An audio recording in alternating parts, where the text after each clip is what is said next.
जय माता दी दोस्तों। आज आषाढ़ गुप्त नवरात्रि का तीसरा दिन है और तीसरे दिन माँ त्रिपुर सुंदरी की पूजा की जाती है। आज की इस वीडियो में मैं आपको सुनाऊंगी माँ त्रिपुर सुंदरी की कथा और इसके साथ ही मैं आपको बताऊंगी पूजन मंत्र के बारे में। दोस्तों, माँ त्रिपुर सुंदरी को राज राजेश्वरी, बाला, ललिता, मीनाक्षी, कामाक्षी, शताक्षी और कामेश्वरी नामों से भी जाना जाता है।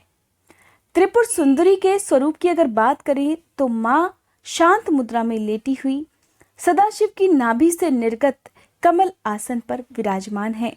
माँ की भुजाओं में पाश, अंकुश, धनुष और बाण है। देवी के आसन को ब्रह्मा, विष्णु, शिव और यमराज अपने मस्तक पर धारण करते हैं।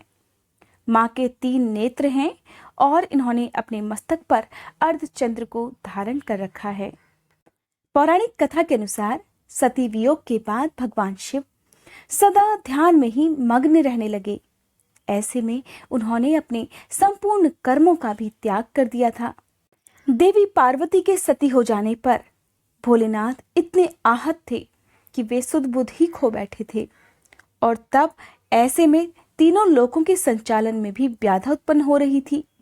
उधर तारकासुर नाम के राक्षस ने कठोर तपस्या से ब्रह्मा जी से वरदान प्राप्त कर लिया कि वह सिर्फ शिव के पुत्र के द्वारा ही मर सकता है, क्योंकि वह जानता था कि शिव औघड़दानी हैं, वे विवाह नहीं कर सकते। इस वजह से उसने शिव जी के पुत्र के हाथों मर जाने का वरदान ब्रह्मा जी से प्राप्त किया था, क्योंकि तारकासुर को लगता था ना शिव जी विवाह करेंगे ना उनका कोई पुत्र पैदा होगा, इस तरह से वो अमर रहेगा। अब तो समस्त देवताओं ने भी भगवान शिव को ध्यान से जगाने के लिए कामदेव और उनकी पत्नी रति को कैलाश पर्वत पर भेजा। कैलाश पर्वत पर भोलेनाथ अपनी कठोर साधना में ध्यान में मग्न थे और तब कामदेव ने शिव जी का ध्यान भंग करने के लिए अनेक तरह के प्रयास किए, परंतु वे सफल नहीं हो पाए। कामदेव की इस हरकत पर भगवान शिव का तीसरा नेत्र क्रोध के मारे खुल गया और उन्होंने क्रोध में आकर कामदेव को भस्म कर दिया। इस पर देवी रति ने अत्यंत दारुण विलाप किया, जिस पर भोलेनाथ ने द्वापर युग में भगवान कृष्ण के पुत्र में कामदेव को पुनः जन्म धारण करने का वरदान देवी रति को दे दिया।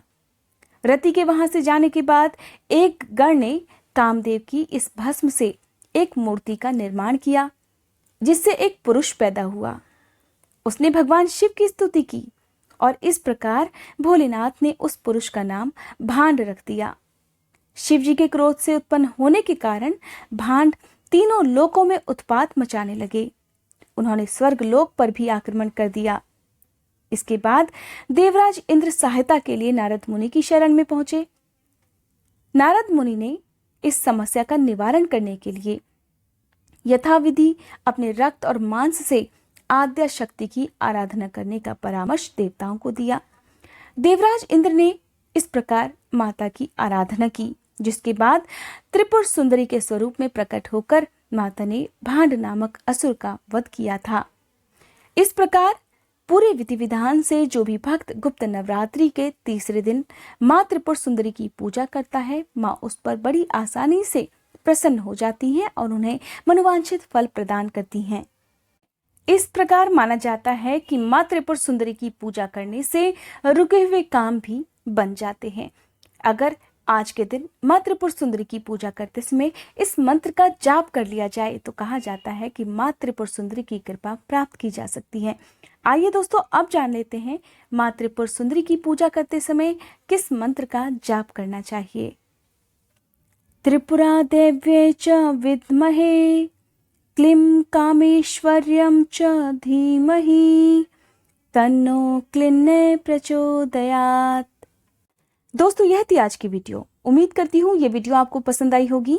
अगर आपको ये वीडियो अच्छी लगी हो तो इस वीडियो को लाइक करके कमेंट बॉक्स में जय माता दी लिखने के साथ साथ मेरे चैनल को सब्सक्राइब करना मत भूलिएगा, ताकि मेरे चैनल पर गुप्त नवरात्रि से संबंधित हर वीडियो और कथा की जानकारी आपको समय से मिलती रहे।